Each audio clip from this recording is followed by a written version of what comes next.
Yo, Rubber Donkeys, what is up? This is going to be episode 12 of It's a Dry Day. I just can't believe my face. Alright, so I know I started out in the last video in Matthew 7, verse 1, and I read through verse 14. If you haven't seen the video, I'll put it in the description below, so don't worry about that. But if you want to watch it before this one, go ahead and click on that one, and then pop back over to this one. I'm going to go ahead and start Matthew 7, verse 14, verse 15. I'm actually going to show a clip of my Bible, and if you don't have your own Bible, you'll be able to follow along on the thing. I'm going to do it right there. Alright, verse 15. Beware of false prophets, which come to you in sheep's clothing, but inwardly they are ravening wolves. Ye shall know them by their fruits. Do men gather grapes of thorns or figs of thistles? Even so, every good tree bringeth forth good fruit, but a corrupt tree bringeth forth evil fruit. A good tree cannot bring forth evil fruit, neither can a corrupt tree bring forth good fruit. Every tree that bringeth not forth good fruit is hewn down and cast into the fire. Wherefore by their fruits ye shall know them.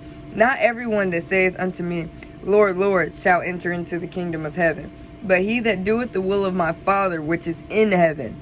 Many will say unto me in that day, Lord, Lord, have we not prophesied in thy name? And in thy name have cast out devils, and in thy name done many wonderful works? And then will I profess unto them, I never knew you, depart from me, ye that work iniquity. Therefore whosoever heareth these sayings of mine and doeth them, I will liken him unto a wise man which built his house upon a rock. The rain descended, and the floods came, and the winds blew and beat upon that house, and it fell not, for it was founded upon a rock. And every one that heareth these sayings of mine and doeth them not, shall be likened unto a foolish man, which built his house upon the sand. And the rain descended, and the floods came, and the wind blew and beat upon that house, and it fell, great was the fall of it. And it came to pass, when Jesus had ended these sayings, the people were astonished at his doctrine, for he taught them as one having authority, and not as the scribes. Okay, so what does that mean? What did you get out of verses 15 through 29? So he starts out saying, beware of false prophets. What does that mean? That just means don't believe everything that everybody is saying to you. Do not be gullible. Read your Bible.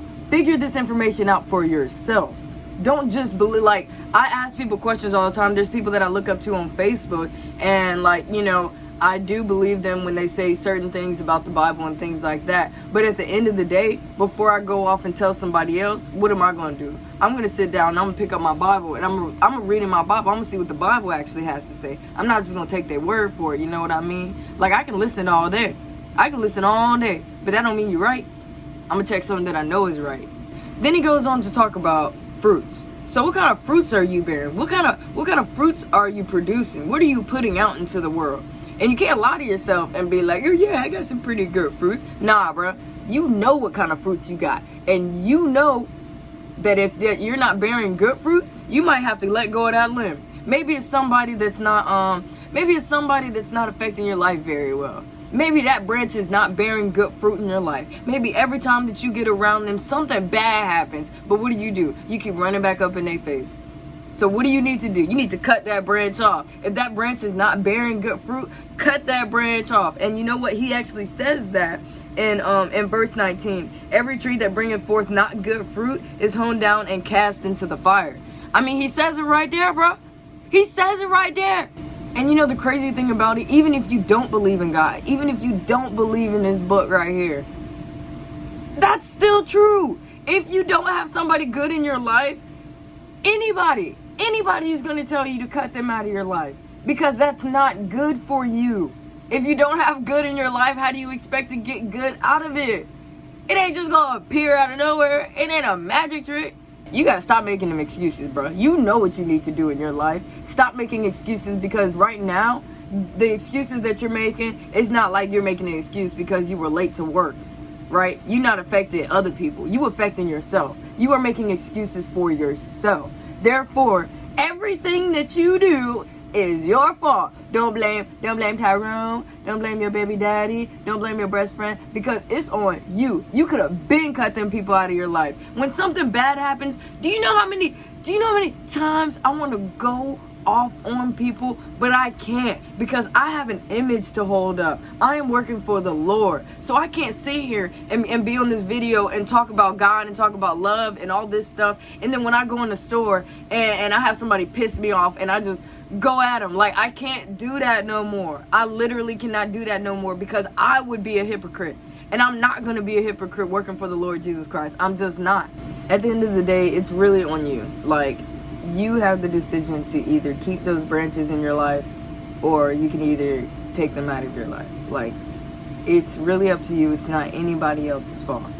So you just got to choose. Like, are you going to build your house upon a rock?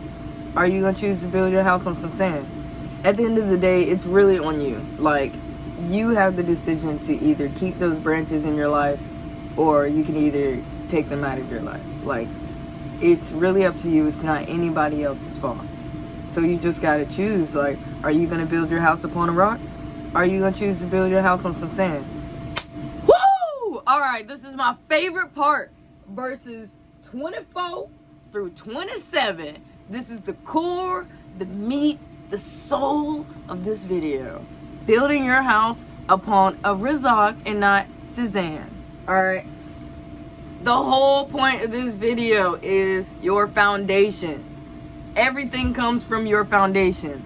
You just so happen to be your foundation. So we're going to do a little quiz right now. Are you ready for it? First question. So, who can change your life? Who can change your life around? If your life is not going absolutely wonderful the way that you want it to be, who can change it? Come on. Show me the money. You! And you already freaking know that. You already know that, G. You already know that. Second question. How's your garden looking? Do you have any branches or maybe any limbs that need to be trimmed off? Maybe they're killing the rest of your plant. So I had a plant, right? And it had started dying. One of the branches had started dying, and I just felt like that it was gonna be okay and that it would grow back and love itself. So eventually, it actually started killing. Like, it started out at the tip by the leaf, and it started going all the way down to the stem. So when it had got to the main stem, the stalk of it, I realized that it had started to die. Like, it didn't kill the rest of the plant; it had just started to die itself. Eventually, the weeds went on, and that leaf, that whole section of that branch, it had just fell off.